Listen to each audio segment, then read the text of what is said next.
লোভনীয় লাল আলুর রসবড়া বানাতে চাও? দেখো বন্ধুরা কতটা সুন্দর হয়েছে। তাহলে এই রেসিপিটা তোমাদের জন্য রেখেছিলাম। আর এবার এগুলোকে খোসা আমি ছাড়িয়ে নিচ্ছি। আমি সমস্ত লাল আলুগুলো ছাড়িয়ে নিয়েছি। আর বন্ধুরা এই রসবড়াটা কিন্তু ভীষণ ভীষণ টেস্টি হয়।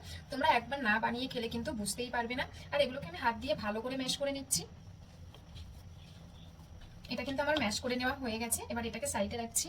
এখানে আমি দিয়ে দিয়েছি হাফ কাপ গুঁড়ো দুধের সঙ্গে 2 থেকে 3 চামচ ময়দা আমি আগে দিয়ে পাইল করে রেখেছিলাম, সেইটা আমি দিয়ে দিলাম। দিয়ে এটাকেও কিন্তু অল্প অল্প দুধ দিয়ে মেখে নেব। আমি এখানে 2 থেকে 3 চামচ দুধ উষ্ণ গরম করে নিয়েছি, সেটাকে এইভাবে হাতের সাহায্যে দিয়ে এটাকে কিন্তু আমি একটা শক্ত ডো তৈরি করে নেব, যাতে বড়াগুলো ভাজতে গেলে একদম ভেঙে না যায়। এরকম শক্ত করে মেখে নিয়েছি। আর আমি 2 থেকে 3 চামচ দুধ নিয়েছিলাম, তার মধ্যে কিন্তু 2 চামচের মতো দুধ আমার বেঁচে গেছে। আর এটাকে কিন্তু ঠেসে ঠেসে পুরো চিকনা করে নিতে হবে।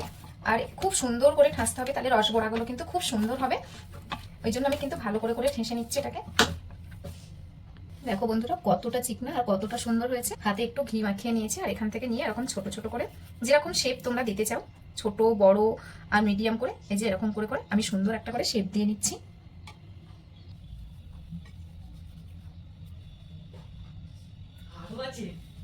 পুরো রসবড়াগুলো আমি বানিয়ে নিয়েছি। দেখো কত সুন্দর লাগছে। তোমরা কিন্তু তোমাদের পছন্দের মতো ডিজাইন এখানে অ্যাড করতে পারো। তার জন্য খুবই সামান্য রস লাগবে, তাই আমি এখানে রসবড়ার রসটা বসিয়ে দিয়েছি। এক তারের দরকার নেই, জাস্ট চিনিটা গলে গেলেই হয়ে যাবে। আর সেন্টের জন্য আমি এলাচও দিয়ে দিয়েছি। এবার আমার রসটা হয়ে গেছে, এবার নামিয়ে নিচ্ছি। আমি এখানে তেল বসিয়ে দিয়েছি, রসবড়াগুলো ভেজে নেব। আর তেলটা দেখেই বুঝতে পারছো বন্ধুরা যে কতটা কম এতে ছাড়তে হবে। এটা কিন্তু ভীষণ হাই টেম্পারেচার তেলে ছাড়লে হবে না, তাহলে রসগুলো ভেতর দিয়ে কিন্তু বড়াগুলো কাঁচা থেকে যাবে। আর আমি দিয়ে দিলাম 4-5টা করে high to normal to high আছে, কিন্তু আমি এটাকে ভেজে নেবো ভালো করে। এগুলো কিন্তু আস্তে আস্তে ফুলে ডবল হয়ে যাচ্ছে, এই যে। আর আমি একদম অল্প অল্প করে সাইড করে করে কিন্তু আমি উল্টে দিচ্ছি। বন্ধুরা রসবড়াগুলো রেডি হয়ে গেছে। আর দেখো ডবল ফুলে গেছে। আর এই যে এরকম ফুলে পাঞ্চ করলে বুঝে যাবে এগুলো ভাজা হয়ে গেছে। এই যে কত সুন্দর লাল লাল করে ভেজে নিয়েছি। এবার আমি তুলে নিচ্ছি। আবার আমি একবার দিয়ে দিলাম। এগুলো খেতে এতটাই টেস্টি যে ভাজতে ভাজতেই খেয়ে নিচ্ছে বাচ্চাগুলো। আর এগুলো কিন্তু এমনি রসে না ডুবিয়েও তোমরা খেয়ে নিতে পারবে।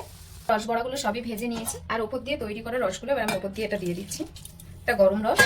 এবার এটাকে 10 মিনিট চাপা দিয়ে রেখে দেবো। রসবড়াগুলো রসে এরকম টইটুকরো হয়ে গেছে। আর আমি বাটিটা চেঞ্জ করেছিলাম, ওটাতে খুব অসুবিধা হচ্ছিল সেই জন্য। আর আমি তোমাদের কেটে দেখাচ্ছি। দেখো বন্ধুরা কতটা লোভনীয় হয়েছে এটা।